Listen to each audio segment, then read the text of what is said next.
If the basis is insentient, a separate seer is necessary. If the basis is sentient, it will itself be the seer. I came upon this statement by chance in the translation of an ancient text called Vichara Manimala, the jewel garland of inquiry.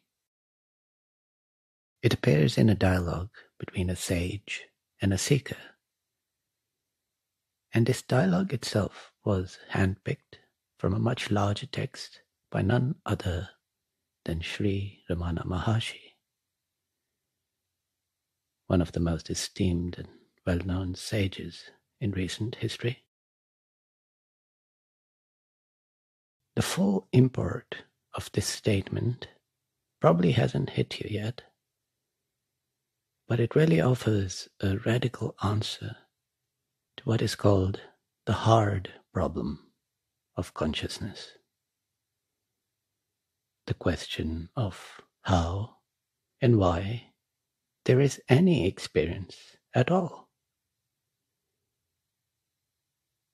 And as I'll point out, this is not a metaphysical or unverifiable claim either. The evidence is available firsthand. But for this to hit harder, we need a bit of a build-up. We need to consider the depth of the hard problem. If the basis is insentient, a separate seer is necessary. All human thinking and knowledge assumes that the basis of the universe is insentient, that sentience appears later, and there are all these separate observers, sentient entities, or conscious beings, living things. And because of this assumption, we hit a hard problem. What exactly is the thing that is conscious? And how does it come to be conscious? This problem is hard, not just in the normal sense, but in the sense that the entire sum of human knowledge offers no clue to how this can even be possible. We have no idea of what an answer would be. How can the universe start with insentient quarks and leptons and gluons and so on, and a whole lot of empty space, entirely quantitative phenomena, and just by combining them in a certain way, give rise to experience? Colors, music, love, hate, even what is called physical sensations are not at all physical. They are not quantitative. They are qualitative. An entirely different category to the stuff that science can even deal with. Splitting things apart in all the particle colliders doesn't help here. Because no matter how much you split things apart, you just end up with a whole lot of nothing. And little bits of insentient stuff. If we turn to neuroscience, the study of brains, it offers no clues either. Brain chemistry is based on the same physics. It's all insentient matter. We can correlate certain patterns of activity in the brain with certain experiences But that's about it. This is the perplexing view. If the basis of the universe is insentient, if this is the case, we need to identify what is the thing that is conscious. Because that is the only thing any of us truly care about. If the basis is insentient, a separate seer is necessary. In addition to the seeing, there should be a seer. In addition to the experience, there should be an experiencer. But there is none to be found. In your own experience, it is quite obvious that there is seeing. But from that first-hand point of view, can you see the seer? You can only see skin, reflections of light, and so on. What exactly is looking? And from the view of science, again, there is no observable thing that can be pointed out with certainty and said, this is what is conscious. So the case is not looking strong here. There's no evidence to support this hypothesis that the basis is insentient. Because a seer, a separate seer, cannot be found. But most minds can't even fathom an alternative.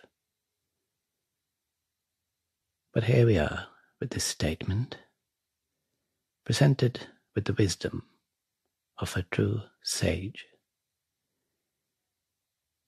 If the basis is sentient, it will itself be the seer.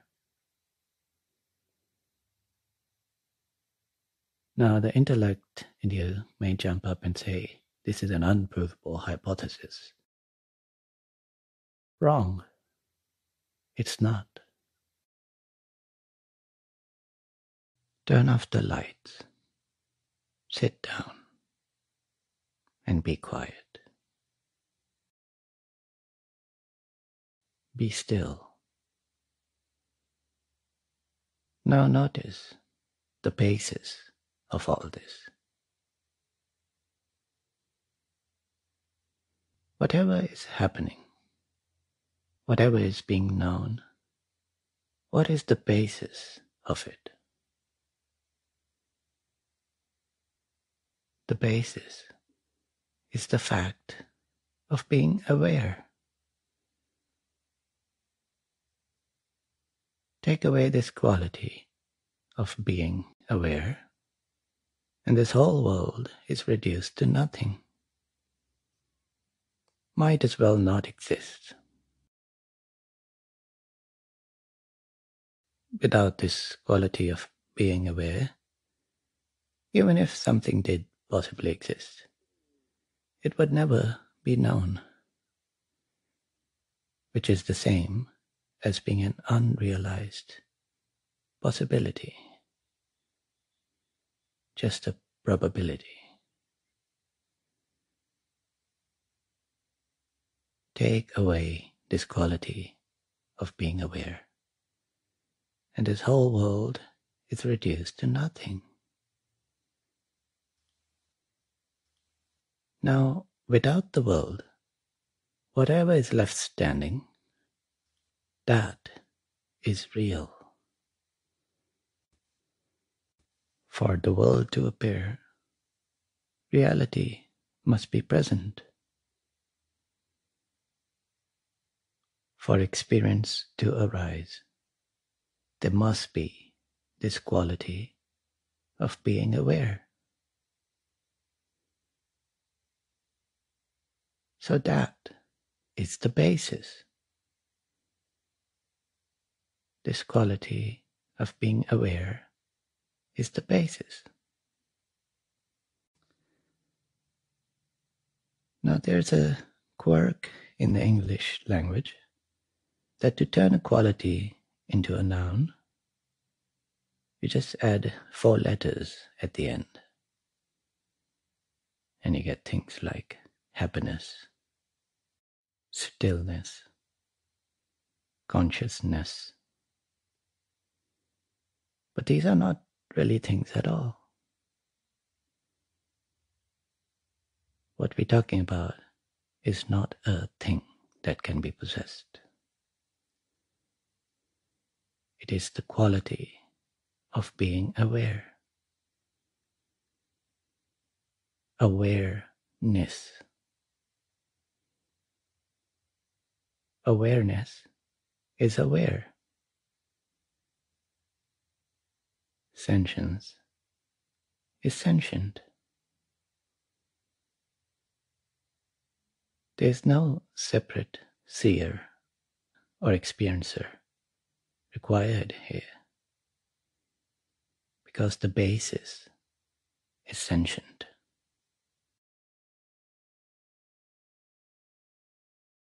All this activity being described by science, the light traveling to the eyes, the brain activity taking place, all of this takes place within this basis.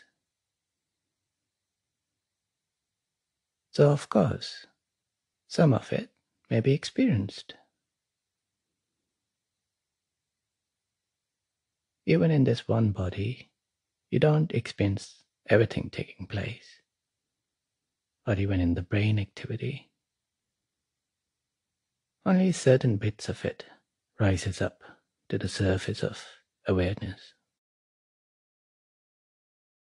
But because the basis is aware, the possibility of experience is present.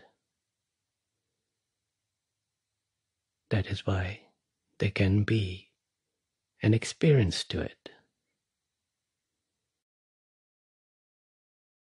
And this does not contradict science in any way.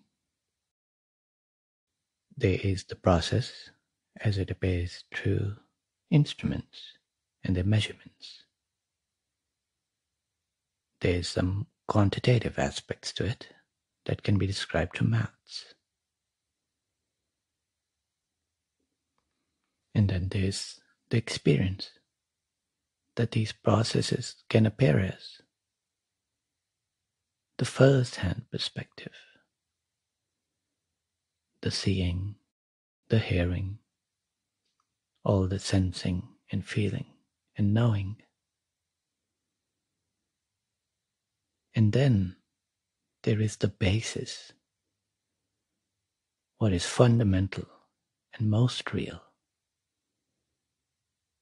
This awareness, which is in itself the seer,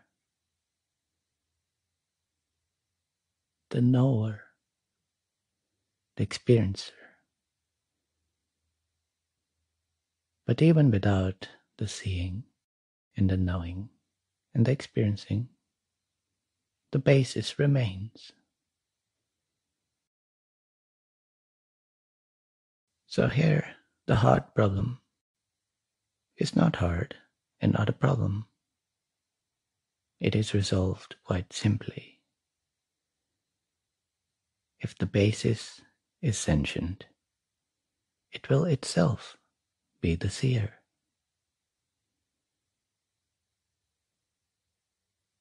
One step back from the intellect, the basis is present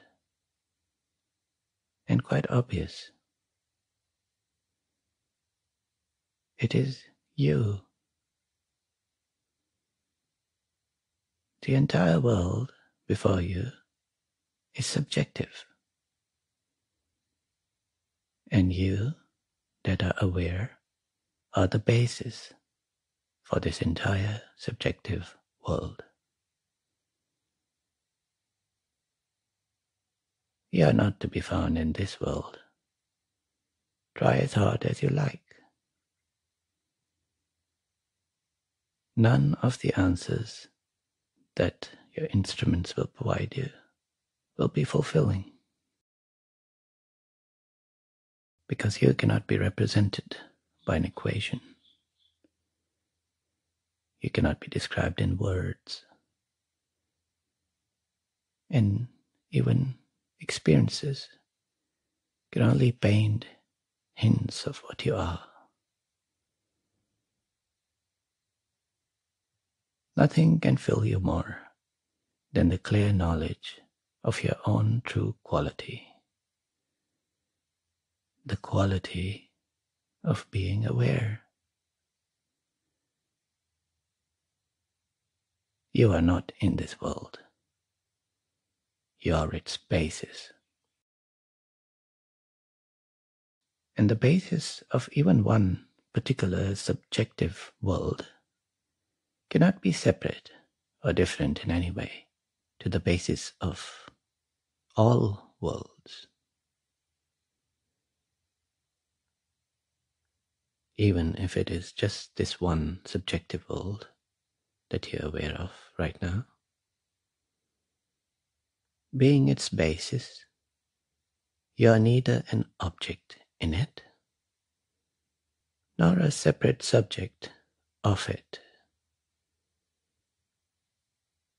You stand unsupported as pure awareness, reality unto itself.